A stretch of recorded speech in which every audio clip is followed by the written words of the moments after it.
Assalamualaikum warahmatullahi wabarakatuh. Kita lanjutkan lagi materi dasar-dasar animasi dengan menggunakan Adobe Animate untuk pemula.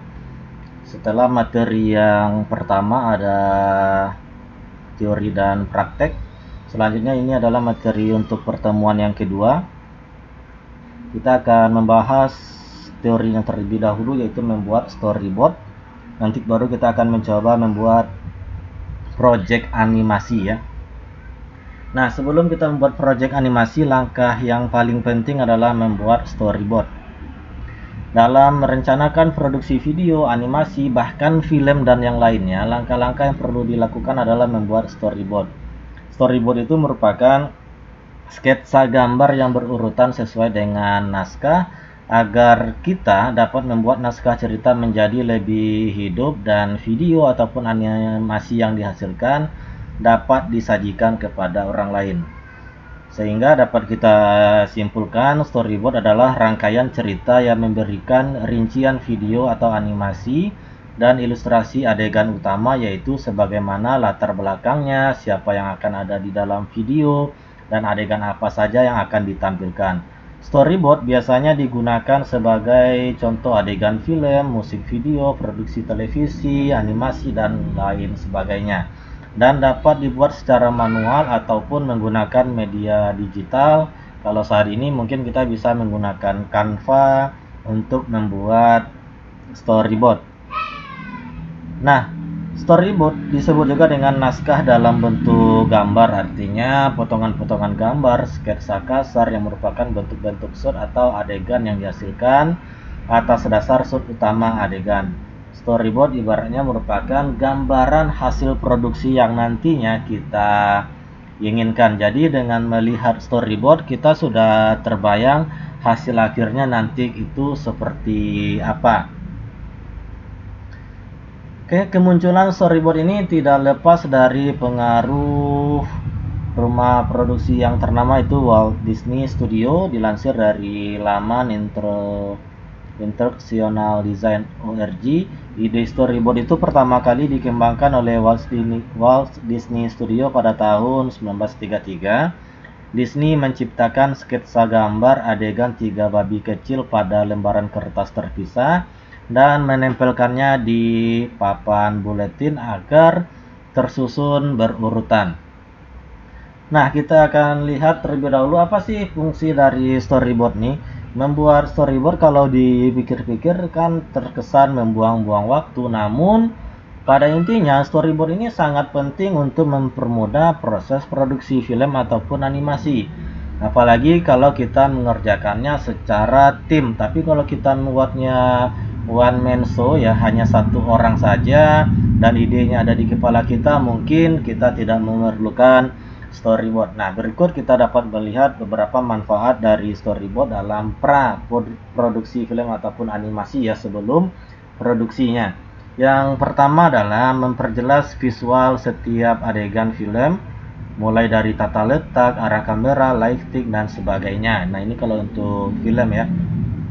Membantu tim produksi untuk menghemat waktu, jadi dia sudah tahu nih langkah-langkahnya dan urutan-urutan kerjanya, jadi tidak lagi buang-buang waktu. Kemudian yang ketiga, menjaga anggaran produksi dengan memastikan kebutuhan yang tetap untuk setiap adegan. Nah, misalnya kita sudah buat storyboardnya, jadi kan sudah terbayang alat-alat apa saja yang digunakan, bahan-bahan apa saja yang akan digunakan. Jadi proses produksinya nantinya tentu akan lebih terarah. Yang keempat, menyamakan persepsi dari pembuat cerita, aktor, dan orang lainnya. Nah, ini lagi-lagi kalau kita membuatnya tim ya. Jadi kalau ada storyboard berarti acuannya adalah storyboard, dan kita bekerja pun arahnya adalah storyboard yang sudah kita sepakati. Yang kelima, memperlihatkan sisi artistik dari film atau animasi tersebut. Bisa mendapatkan feedback dari sebelum pembuatan film. Dengan adanya storyboard ini tentunya akan banyak masukan dari SDM yang terlibat di dalam produksi entah itu film ataupun animasi. Oke, selanjutnya kita persingkat saja, kita lanjut ke cara membuat storyboard. Setidaknya ada ada dua langkah utama, yaitu yang pertama kita akan tentukan yang terlebih dahulu. Pertama itu adalah jalan cerita, yang kedua nanti desain. Di dalam jalan cerita ini yang pertama sekali adalah kita akan buatkan daftar kronologi cerita atau yang biasa disebut dengan timelinenya, waktu per waktunya, scene by scene-nya itu apa. Parameter mengenai kapan dan di mana cerita akan berlangsung, serta menentukan urutan kejadian cerita yang akan terjadi secara kronologis merupakan cara terbaik untuk mengatur cerita yang akan kita buat, yang nantinya akan diadaptasi ke dalam video ataupun animasi. Jika cerita kita tidak memiliki urutan waktu yang sempurna, maka nanti ketika kita mendesainnya tentu akan sangat kacau sekali. Tetapi kalau kita buat timelinenya, daftar kronologinya beserta narasinya, tentu ketika kita akan membuat animasi, membuat film itu akan lebih terarah. Kemudian selanjutnya kita ingatkan adegan utama dalam cerita tersebut dan kita fokus ke sana. Misalnya kita ingin membuat animasi kartun seperti Tom and Jerry, berarti adegan utamanya adalah adegan tentang si Tom dan si Jerry ini, dan kita akan tuangkan ide cerita yang sudah kita buat tadi, kita masukkan ke lebih detailnya lagi ke dalam adegan-adegan utama. Nah, nanti kan ada adegan-adegan pendukung yang akan mendukung adegan utama tersebut. Setelah itu kita buat seberapa terperinci jalan cerita yang kita buat tadi ya. Storyboard bisa saja dibuat dengan sangat terperinci atau hanya mungkin sebagiannya, atau hanya sekedar formalitas saja, nanti tinggal dikembangkan ketika proses berjalan, itu juga boleh. Contohnya itu dengan memberikan ilustrasi yang menggambarkan setiap cerita. Jika kita sedang mempersiapkan film dengan durasi panjang, tentu kita membutuhkan storyboard yang terperinci, namun kita juga bisa memotong film tersebut menjadi adegan terpisah dengan masing-masing storyboard. Misalnya adegannya dalam misal 1 jam, dan itu kan bisa kita buat part-partnya, dan itu akan lebih memudahkan lagi. Kemudian selanjutnya kita tuliskan deskripsi pada setiap kolom yang sudah kita bentuk tadi. Misalnya ada adegan A, di adegan A ini ide ceritanya A, pemberannya A, kemudian konsep latar belakang dan segala macamnya kita tuliskan deskripsinya. Nah, deskripsinya inilah yang akan menjadi kunci utama dari deskripsi kita nanti, apa yang diucapkan dan seterusnya, atau apa pesan yang ingin ditampilkan di sana. Kemudian langsung masuk ke tahap desain. Di desain ini kita akan memilih media yang akan kita gunakan untuk membuat template dari storyboard kita. Bisa saja kita menggunakan PowerPoint, bisa saja kita menggunakan Microsoft Word atau aplikasi-aplikasi lainnya, bahkan kita bisa membuat di Canva pun itu juga bisa. Kemudian setelah kita buatkan template-nya, baru kita buatkan sketsa gambarnya. Nah, sketsa gambarnya ini yang pertama ada komposisi, pencahayaan, latar depan, latar belakang.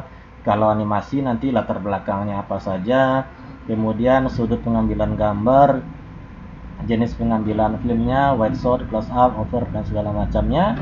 Properti, ada objek dalam kerangka, kemudian aktor. Kalau kita buat animasi nanti objek-objek apa saja yang ada di dalam scene gambar kita. Kemudian ada efek khusus atau animasi khusus.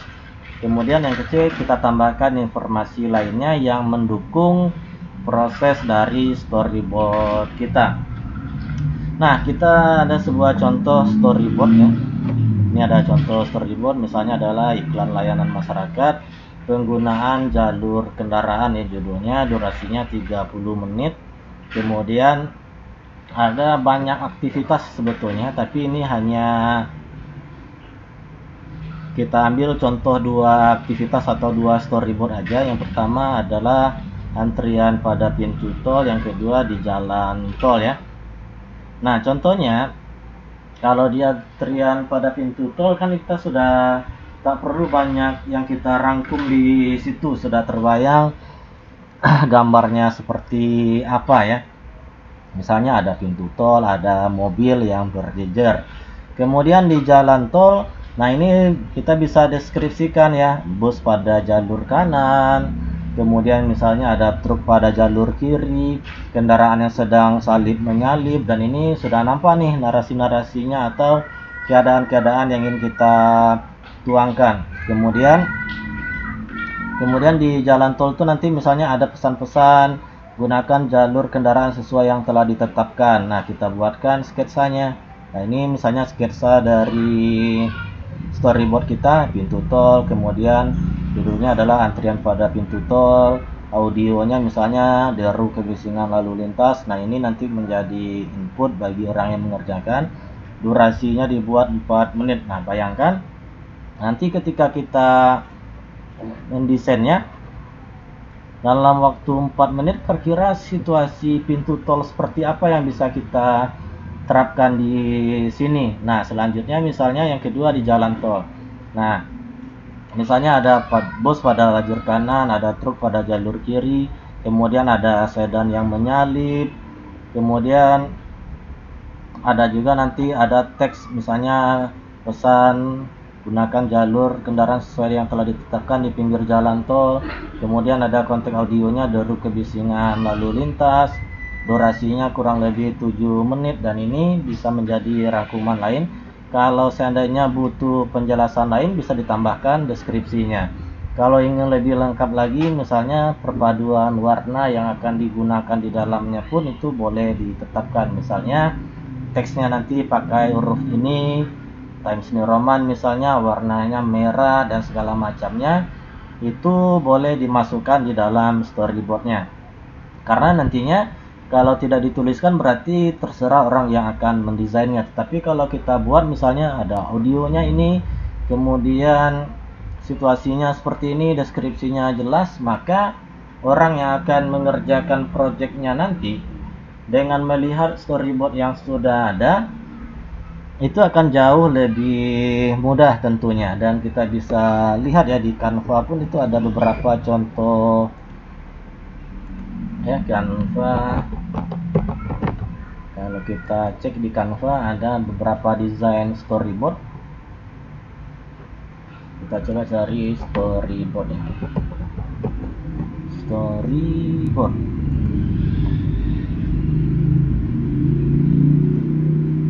Nah, ini ada beberapa bentuk storyboard ya nih. Ini yang pro yang kita nggak bisa buka nantinya. Kita buka yang ini aja.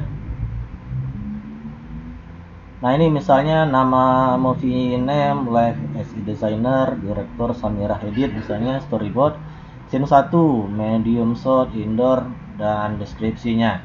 Nah, di sini nanti akan dijelaskan di deskripsinya lagi ngapain saja, apa objek yang ada, latarnya apa, dan berapa komponen-komponen yang mendukung lainnya. Dan ini kita lihat lagi ada contoh storyboard yang lain kalau kita lihat di Canva. Nah, misalnya nih volunteer storyboard scene 1, scene 2, scene 3, dan ini sketsa gambarnya, dan nanti kita buatkan penjelasan di bawahnya. Nah, dengan membuat tipe-tipe seperti ini tentunya kita bisa lebih mudah lagi nanti ketika bekerja atau membuat animasi. Jadi sekali lagi perlu kita tekankan, membuat storyboard sebelum memulai project animasi itu sangat penting sekali, karena dengan storyboard inilah dasar kita bekerja nantinya. Kalau tidak, tentu tidak terarah di dalam proses pengerjaannya.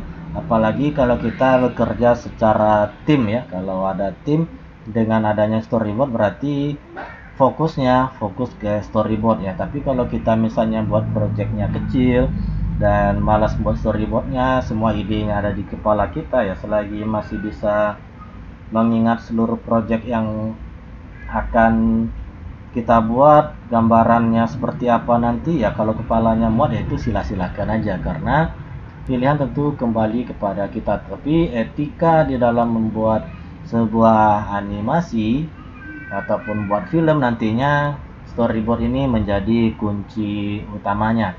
Oke, terima kasih atas perhatiannya. Selanjutnya kita akan lakukan praktek untuk membuat animasi ya, terutama untuk animasi-animasi standar aja terlebih dahulu, misalnya membuat objek berjalan, kemudian objek berputar, dan segala macamnya. Terima kasih. Assalamualaikum warahmatullahi wabarakatuh.